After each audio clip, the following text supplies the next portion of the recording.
বলবো।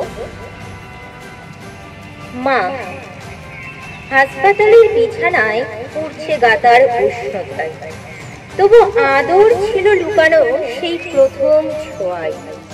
ছোট থেকে বড় হয়েছি আর যার সহায়তায় বলে তার মাথা রাখলে সব ক্লান্তি দূর হয়ে যায়।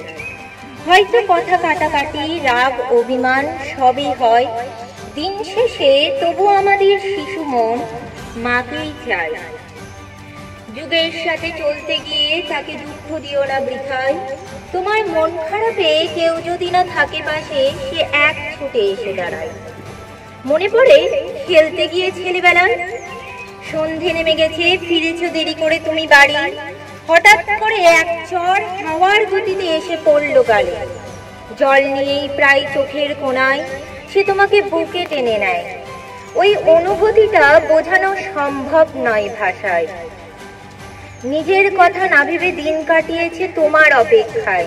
তুমি আজ তারে বৃদ্ধাশ্রমে ফেলে এসেছো কার ভরসায়?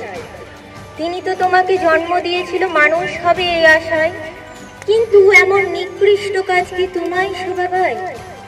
যদি বা কখনো সময়ের সাথে বয়স ফুরায়, পরের জন্মেও আবারও যাতে তারে পায়, প্রতিজ্ঞা করো নিমিত্ত করবে নিজেকে এই সাধনায়। নমস্কার, এখানে উপস্থিত সকল মা, বাবা, উপস্থিত দিদি, কাকিমা, জেঠিমা সকলকে জানাই শুভ মাতৃ দিবস। কারণ কখনো না কখনো আপনারা আমাদের মায়ের মতোই আগলে রেখেছেন।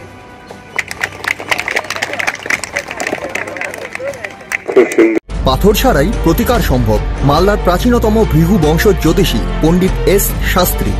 দাম্পত্য সমস্যা, বিবাহে বাধা, ব্যবসায় অবনতি, পরীক্ষায় অকৃতকার্যতা, ভাগ্য গণনা, গোষ্ঠী বিচার, ঠিকুচি গোষ্ঠী এবং মৃত্যু ছাড়া সকল সমস্যার সমাধানের জন্য যোগাযোগ করুন জগদম্বা জ্যোতিষ কেন্দ্র, বিবেকানন্দ স্কুলের পাশে, মালদা।